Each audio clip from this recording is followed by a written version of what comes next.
नेपाळमध्ये 1769 मध्ये पृथ्वीनारायण शहा यांनी तीनही राज्ये जिंकली आणि स्वतःला राजा घोषित केले अशी एक जुनी आख्यायिका आहे. राजा काठमांडू खोऱ्यात चालत असताना त्याला एक ऋषी भेटले आणि राजाने ऋषीला काही दही दिले. त्या साधूने ते चाखले आणि उरलेले दही परत केले आणि त्याला धन्य झालो असे सांगितले. ऋषींनी आधीच चाखलेले दही खाण्याची इच्छा नसल्याने राजाने ते जमिनीवर फेकून दिले. तेव्हा ऋषींनी राजाला त्याच्या अभिमानाबद्दल फटकारले आणि म्हणाले की जर त्याने दही खाल्ले असते तर त्याची प्रत्येक इच्छा पूर्ण झाली असती. त्याऐवजी दही राजाच्या 10 पायांच्या बोटावर शिंपडले होते, ज्यामुळे त्याचा वंश 10 पिढ्यांनंतर कोसळेल याची खात्री झाली. अनेक नेपाळी लोकांसाठी शाह घराण्याचे 11वे शासक राजा बिरेंद्र यांचे निधन ताऱ्यांमध्ये लिहिलेले होते. पण हत्याकांडाच्या 2 दशकानंतर काही जण राजेशाही पुन्हा सुरू करण्याची मागणी करत आहेत. हजारो लोक काठमांडूमध्ये जमले होते.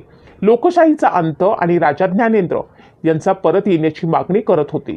राजा कृपया परत या आणि आपला देश वाचवा असे ते जयघोष करत होते. आम्हाला राजेशाही परत हवी आहे, प्रजासत्ताक रद्द करा. तारीख 1 जून शुक्रवारचा दिवस. ठिकाण काठमांडूमधील नारायण हिती पॅलेस. राजवाड्याच्या बागेत पार्टी सुरू होती. पार्टीचे नियोजक होते युवराज दीपेंद्र. नेपाळच्या राजघराण्यात दर आठवड्याला अशा पार्ट्या होत असत. प्रत्येक नेपाळी महिन्याच्या 3ऱ्या शुक्रवारी होणाऱ्या पार्टीची सुरुवात महाराज बिरेंद्र यांनी 1972 मध्ये राज्यकारभार सांभाळल्यानंतर केली होती. 1 महिन्यापूर्वी झालेली पार्टी महेंद्र मंजिलमध्ये झाली होती आणि त्या ठिकाणी महाराज वीरेंद्र त्यांच्या सावत्राई आणि माजी नेपाळ नरेश महेंद्र यांच्या दुसऱ्या पत्नी रत्नादेवी राहायच्या. शर्ट आणि पायजमा परिधान केलेले युवराज दीपेंद्र त्यांचे एसीडी मेजर गजेंद्र बोहरा यांच्याबरोबर सायंकाळी 6:45 बिलियर्ड्स रूममध्ये पोहोचले होते. त्यांनी मेजर बोहरा यांच्याबरोबर काही वेळ बिलियर्ड्सच्या काही शॉट सरावही केला होता. पार्टीमध्ये सर्वात आधी महाराज वीरेंद्र यांचे भाऊजी आणि भारतातील सरगुजा प्रांताचे राजकुमार राहिलेले महेश्वर कुमार सिंह हे पोचले होते. ते बिलियर्ड्स रूममध्ये शिरले तर युवराज दीपेंद्रनं त्यांचं स्वागत केलं. आपल्याला काय प्यायला आवडेल असं त्यांनी त्यांना विचारलं. त्यावर महेश्वर सिंह यांनी फेमस ग्राउस असं उत्तर दिलं. राजघराण्यातील सर्व सदस्य पार्टीला हजर होते, लहान मुलांपासून वृद्धांपर्यंत सर्वजण. काही वेळातच लाल गाडी परिधान केलेल्या राणी ऐश्वर्या 3 ननंदांसोबत आल्या, ज्यात महाराज वीरेंद्र यांच्या 3 बहिणी राजकुमारी शोभा, शांती, शारदा या होत्या. कारण 7:40 दीपेंद्रचे चुलत भाऊ पारस, त्यांची आई राजकुमारी कोमल आणि बहीण प्रेरणा आणि पत्नी हिमानी बरोबर तिथे पोचले. एका मासिकाला मुलाखत दिल्यानंतर महाराज बिरेंद्र थोडे उशिरा पोचले. दीपेंद्रचा चुलत भाऊ राजकुमार पारसही आई व पत्नीसोबत पोचला. एका हातात त्यांची पर्स आणि दुसऱ्या हातामध्ये हातानं हवा घेण्याचा पंखा होता. त्या बिलियर्ड्स रूमला लागूनच असलेल्या एका छोट्याशा खोलीत जाऊन बसल्या. काही मिनिटांनी बिलियर्ड्स रूमचे दार उघडले. आता महाराजा बिरेंद्र यांनी आत प्रवेश केला. त्यांचे एसीडी सुंदर प्रताप राणा त्यांना दरवाजापर्यंत सोडून निघून गेले, कारण त्यांना एका खाजगी पार्टीला जायचं होतं. शिवाय त्या ठिकाणी कुटुंबाबाहेरील लोकांना थांबण्याची परवानगी नव्हती. ते सरळ त्यांच्या आईकडे गेले. पार्टीतील प्रत्येक जण आनंदात होता, परंतु राजकुमार दीपेंद्र वेगळ्याच धुंदीत होते. त्यांनी एवढे मद्यप्राशन केले होते की त्यांना धड उभेही राहता येत नव्हते. ते अडखळून खाली पडले. तेव्हा रात्रीचे 8:30 वाजले होते.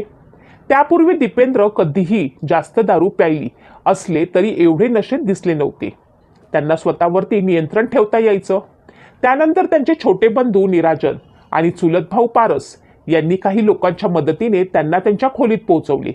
त्यांनी दीपेंद्र यांचा हात आणि पायांना पकडून उचललं आणि त्यांच्या बेडरूममध्ये नेऊन जमिनीवर अंथरलेल्या गादीवर झोपवलं होतं. त्यानंतर बेडरूमचे दिवे बंद करून ते पार्टीत परत पोहोचले. थोड्या वेळानं दीपेंद्र आर्मीचा गणवेश घालून बाहेर आले. त्यांच्या हातात जर्मन मशीन गन व दुसऱ्या हातात रायफल होती. त्यांच्या पॅन्टला पिस्तूलही बसवण्यात आली होती. बिलियर्ड्स रूमच्या मध्यभागी काही महिला बोलत होत्या. अचानक त्यांची नजर लष्करी गणवेश परिधान केलेल्या दीपेंद्रवरती पडली. दीपेंद्रला या स्थितीत पाहून सर्वजण आश्चर्यचकित झाले.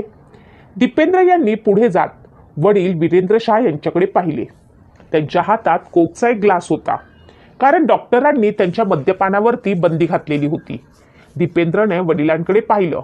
त्यावेळी त्यांच्या चेहऱ्यावर काहीही भाव नव्हते. पुढच्या सेकंदाला त्यांनी उजव्या हाताने जर्मनीमध्ये तयार झालेल्या त्यांच्या ट्रिगर दाबले. त्याच्या अनेक गोळ्या छताला लागल्या आणि त्या ठिकाणचं प्लास्टर उखडलं गेलं. त्यानंतर कुणाच्या काही लक्षात येत नाही तोच त्यांनी मशीन गन वडिलांकडे वळवून ट्रिगर दाबला. काही सेकंदांनी नेपाळचा राजा जमिनीवर निश्चित पडला होता. दीपेंद्रचे चुलते त्याला रोखण्यास पुढे सरसावले, पण दीपेंद्रनं पॉइंट ब्लॅक रेंजमधून त्यांच्या डोक्यात गोळी झाडली. गोळी त्यांच्या डोक्याला छेदून बाहेर निघून गेली. त्याच वेळेस नेपाळ नरेश यांचे जावई कॅप्टन राजीव शाही यांनी त्यांचा ग्रे रंगाचा कोट काढला आणि महाराजांच्या मानेवर रक्त थांबावं म्हणून त्या कोटाने दाबून धरलं. तोपर्यंत वीरेंद्र बेशुद्ध झाले नव्हते. त्यांनी दुसऱ्या जखमांकडे इशारा करत म्हटलं, राजीव, पोटातही. त्याचवेळी महाराज वीरेंद्र यांनी डोकं वर उचलण्याचा प्रयत्न केला आणि नेपाळीमध्ये बडबडले, के कार देखो, म्हणजे तू हे काय केलंस. हेच त्यांचे अंतिम शब्द होते. त्याचवेळी दीपेंद्र यांनी खोलीत पुन्हा प्रवेश केला. त्यानंतर दीपेंद्रनं स्वतःवरचं पूर्ण नियंत्रण गमावलं होतं. ते प्रत्येकावरती गोळी झाडायला लागले. राजकुमार पारस ओरडून म्हणाले, सगळे सोफ्याच्या मागे लपा. या सर्वांमध्ये केतकी यांनाही गोळी लागली होती. दीपेंद्रला वाटलं की केतकी मेली आहे, कारण त्यांचं डोकं आणि केस रक्ताने माखलेले होते.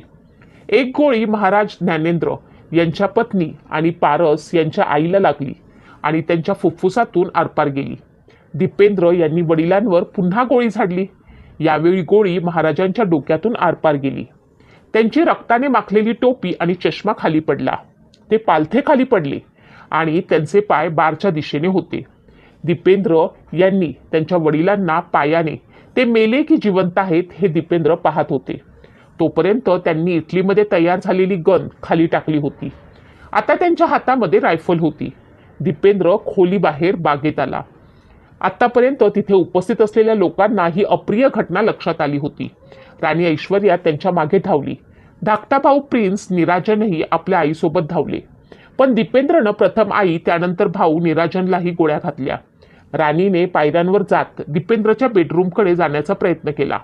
त्या नेपाळी भाषेत जोरजोरात ओरडत होत्या.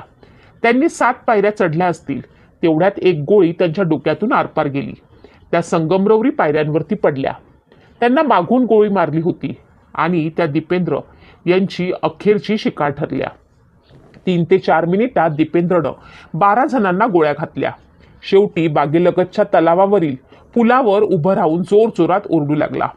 त्यानंतर स्वतःही डोक्यात गोळी झाडून घेतली. त्यांनी स्वतःवर गोळी झाडून घेतली होती. ती गोळी त्यांच्या डोक्यातून आरपार गेली होती. डोक्याच्या डाव्या बाजूला कानाच्या मागे गोळी शिरल्याची जवळपास 1 सेंटीमीटरची खून होती, तर उजव्या बाजूने कानाच्या वरून गोळी बाहेर निघाल्याची खून होती. दोन्हीकडून रक्त वाहत होतं, पण दीपेंद्र तरीही जिवंत होते. त्या हत्याकांडानंतरही महाराजा वीरेंद्र यांचा श्वास सुरू होता. दीपेंद्रही जिवंत होता. काही मिनिटांनी जखमींना गाडीतून नेले जाऊ लागले. योगायोगानं गोळी झाडणारा दीपेंद्र आणि जखमी वडील वीरेंद्र यांना एकाच गाडीतून रुग्णालयात नेण्यात आले. कारच्या मागच्या सीटवर त्यांना झोपवलं. त्यावेळी त्यांच्या दोन्ही कानामधनं रक्त वाहत होतं. त्यांचे संपूर्ण कपडे रक्ताने माखले होते. त्यांची नाळी जवळपास थांबली होती, पण हात थोडे थोडे हलत होते. त्यांना किमान 8 गोळ्या लागल्या होत्या. 9:15 जखमींच्या गाड्या रुग्णालयात पोहोचल्या. काही वेळातच नेपाळचे सर्वोत्तम हृदय शल्य चिकित्सक, न्यूरोसर्जन आणि प्लॅस्टिक सर्जन आले. राणीला कारमधून बाहेर काढताच डॉक्टरांनी तिला मृत घोषित केले. काही वेळाने महाराज वीरेंद्र यांनाही मृत घोषित करण्यात आले. एकाच वेळेस एवढे जखमी हॉस्पिटलमध्ये पोहोचले होते की ट्रामामध्ये एकही बेड शिल्लक नव्हता. दीपेंद्र यांना स्ट्रेचरवर आत आणले असता त्यांच्यासाठी एकही पलंग शिल्लक नव्हता. त्यांना जमिनीवर झोपवण्यात आले. त्यांच्या दोन्ही कानाच्या बाजूनं रक्त वाहत होतं. ते श्वास घेताना प्रचंड आवाज करत होते, पण त्यांचा रक्तदाब 100/60 असा होता, जो फार चिंतेचा कारण नव्हता. त्यांच्या डोळ्यावर प्रचंड उजेडानेही फरक पडत नव्हता. काही वेळातच दीपेंद्रला ऑपरेशन थिएटरमध्ये नेण्यात आलं. 2 जून 2001 उजाडला, तरी नेपाळच्या लोकांना याबाबत काही माहिती दिलेली नव्हती. पण नेपाळच्या रेडिओवर सकाळपासून दुःखद संगीत वाजत होतं. अखेर हत्याकांडाच्या 14 तासानंतर सकाळी 11 वाजता कार्यक्रम थांबवून घोषणा केली गेली की काल रात्री 9:15 वाजता महाराज बिरेंद्र वीर विक्रम शहा यांचं निधन झालं. त्यांच्या जागी त्यांचा मोठा मुलगा युवराज दीपेंद्रला पुढचा महाराजा घोषित केलं जात आहे. तेही सध्या राज्यकारभार सांभाळण्याच्या स्थितीत नसल्यामुळे त्यांच्या जागी राजकुमार ज्ञानेंद्र रिजेंट म्हणून काम करतील. पण महाराजांचा मृत्यू कसा झाला हे नेपाळवासियांना सांगण्यात आलं नव्हतं. 2 जून 2001च्या दुपारी 4 वाजता शाही कुटुंबाची अंत्ययात्रा सुरू झाली. तेव्हा संपूर्ण काठमांडू रस्त्यावरती उतरलं होतं. देशातील हजारो नागरिकांनी महाराजांच्या सन्मानार्थ मुंडन केलं होतं. या कामासाठी न्हावी लोकांनी पैसेही घेतले नव्हते. संध्याकाळी राजघराण्यातील सदस्य दीपक विक्रम यांनी आर्यघाटावरती सर्व चितांना मुखाग्नी दिला. युवराज दीपेंद्र हे शुद्धीवर आले नाहीत. 3 दिवसांनी म्हणजे 4 जून रोजी दीपेंद्रचाही मृत्यू झाला. तेवढ्या काळात नेपाळवरती अशा व्यक्तीचं राज्य होतं जो बेशुद्ध होता आणि त्याच्यावरती पित्याच्या हत्येचा आरोप होता. त्यांच्या मृत्यूनंतर नेपाळ नरेश वीरेंद्र यांचे छोटे भाऊ ज्ञानेंद्र 3 दिवसात नेपाळचे 3रे राजा बनले. अखेर राजकुमार दीपेंद्र यांनी आपल्याच कुटुंबाची हत्या का केली याचे उत्तर आस्थागायत मिळालेलं नाही. यासंबंधी नेपाळच्या अधिकृत अहवालापासून मीडिया व स्वतंत्र तपासापर्यंत वेगवेगळी थेरी मांडण्यात आली आहे.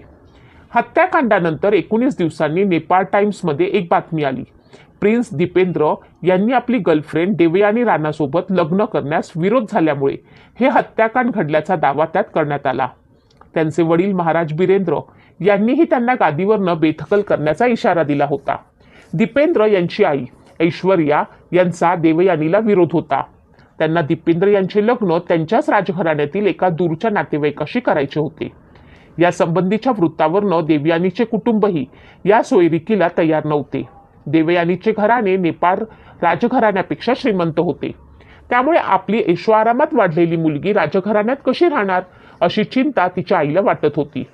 1987 ते 1990च्या दरम्यान इंग्लंडमध्ये शिक्षण घेताना दीपेंद्र व देवयानी कुटुंबातील विरोधाकडे दुर्लक्ष करत एकमेकांना भेटत होते. राजकुमार दीपेंद्र यांनी देवयानीशी लग्न लावून देण्याची कुटुंबियांना गळ घातली होती. पण त्यांची आजी आणि आईला हे मान्य नव्हतं. त्यांना खर्च करण्यासाठी हवे तेवढे पैसे मिळत नव्हते. त्यामुळे त्यांचा राग अनावर झाला होता. दीपेंद्र या सर्वांमुळे प्रचंड निराश होते. त्यांची मानसिक अवस्था ही फारशी चांगली नव्हती. लंडनपर्यंत सर्वांबाबत माहिती पसरली होती.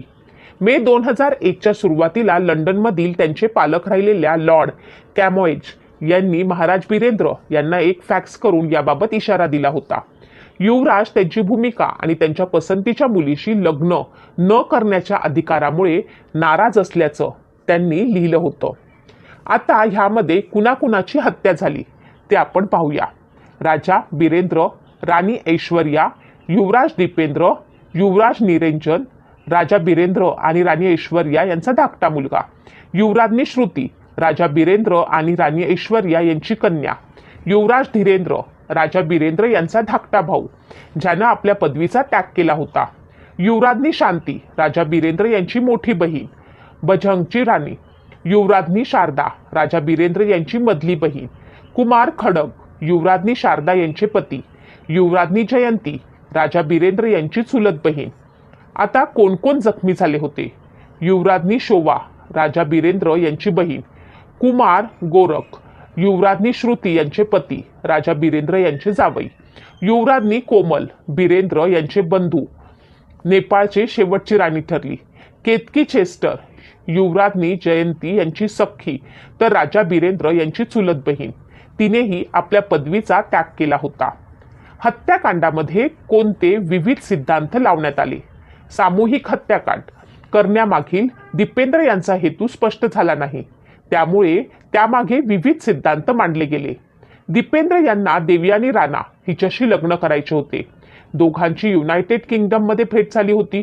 मात्र तिच्या आईचे कुटुंब भारतातील निम्न दर्जाचे शाही कुटुंब होते आणि तिच्या वडिलांच्या राजकीय संबंधामुळे नेपाळच्या शाही राजघराण्यानं या नात्याला आक्षेप घेतल्याचा आरोप झाला होता. खरं तर देवयानी राणाचे ग्वाल्हेर कुटुंब हे भारतातील सर्वात श्रीमंत माजी राजघराण्यांपैकी एक होते, जे नेपाळी सम्राटांपेक्षा खूप श्रीमंत असल्याचे बोलले जाईल.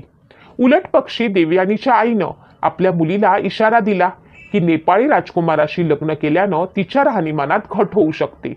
राजघराण्याने निवडलेली दीपेंद्रची भावी वधू ही नेपाळी राणा कुळातील होती.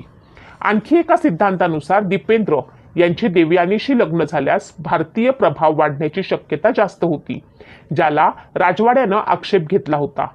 आणखी एका दाव्यानुसार देश निरपक्षतेपासून संवैधानिक राजशाहीकडे गेल्यामुळे दीपेंद्र नाखुश होते. अनेक प्रश्न अनुत्तरित होती, ज्यांची उत्तरे मिळाली नाहीत. हत्याकांडाच्या वेळी राजघराण्यातील सुरक्षा व्यवस्थेचा अभाव, राजे बिरेंद्र यांचे बंधू ज्ञानेंद्र जे नंतर राजे घोषित झाले, पोखरा दौऱ्यावरती असल्यानं त्यांची अनुपस्थिती, त्यांच्या कुटुंबातील कोणालाही न झालेली गंभीर दुखापत, पत्नी युवराज्ञी कोमल, पुत्र युवराज पारस आणि कन्या युवराज्ञी प्रेरणा, यामुळे ज्ञानेंद्रही संशयाच्या भोवऱ्यात सापडले होते. डावखुरा नसतानाही दीपेंद्र यांनी स्वतःवर झाडलेली गोळी उजव्याऐवजी डाव्या बाजूला कशी लागली होती? स्कॉटलँड यार्डनं फॉरेन्सिक तपासासाठी सहकार्याची तयारी दर्शवली असतानाही 2 आठवड्यात तपास कसा आटपला? असे अनेक प्रश्न नंतर उपस्थित झाले होते. युवराज दीपेंद्र आणि निरंजन यांच्यानंतर ज्ञानेंद्र यांनी राजगादीवरती वर्णी लागणार होती, त्यामुळे दोघांनाही मार्गातून हटवण्यासाठी त्यांनीच कट रचल्याचाही आरोप झाला. मात्र नेपाळच्या शाही राजघराण्यातील सामूहिक हत्याकांडाची पानं कुठल्याही ठोस कारणाविना